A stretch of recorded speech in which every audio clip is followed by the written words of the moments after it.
the 1960s is seen as a complete, uncontrollable reach for power by the Central Intelligence Agency, aka the CIA.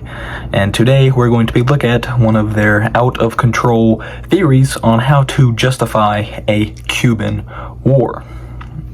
Now, what we're going to be talking about today is Operation Northwoods. Now, what was Operation Northwoods?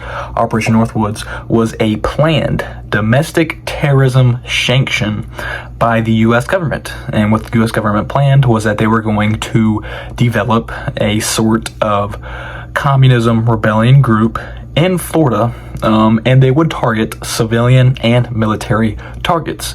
Mind you, these military targets would not be empty. They would actively hold military personnel in them. That way you could fuel support for the war effort. And not only would they target actual military personnel, they would also target civilian targets, only further fueling the fervor to go to war against Cuba.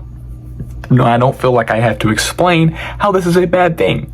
It is literally the U.S. government sanctioning domestic terrorism against its own people. As I said, the 1960s marks an unprecedented time for power control by the Central Intelligence Agency. Of course, this was shut down by John F. Kennedy. I'm going to be making a video very soon on the assassination of John F. Kennedy.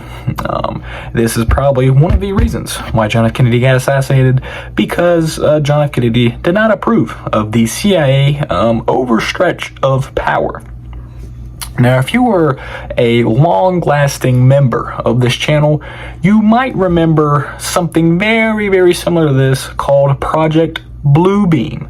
And you wouldn't guess who was also in control of this project. It was the same person that was in control of Project Bluebeam, that same general. He was also in control of this project.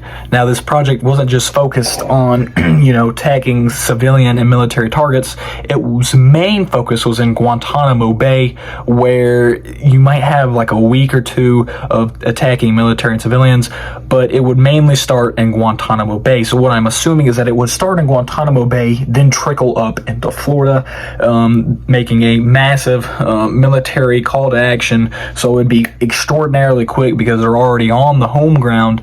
Then they would come, push out Florida, get to Guantanamo Bay, then obviously clobber blast Cuba, because it's Cuba. They're not going to give that much of a fight. It's really just, sanction for and reason for U.S. expansion at the end of the day. That's all that really ever was, and all it really ever was be with all this Project Mongoose and Project Bluebeam and Operation Northwoods. That's all it really ever was. It was just sanction and a reason for expansion.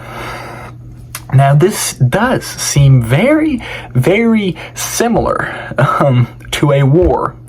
Actually, two wars that happened, especially I'm not going to name this war, but the war on terrorism, some might call it. Sounds very similar to that war and how it happened.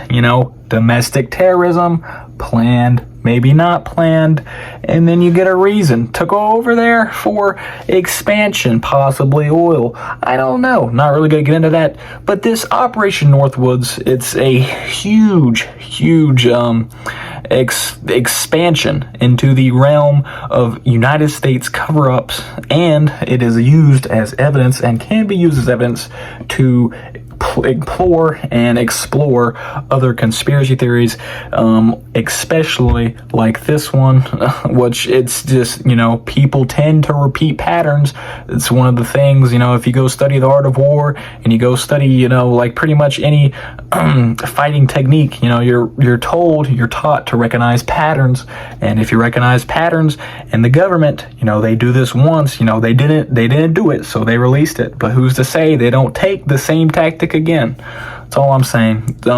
Very important part of history, important to learn so that we know if this ever happens again, we can kind of see through it a little bit. With that being said, stay safe and stay hydrated.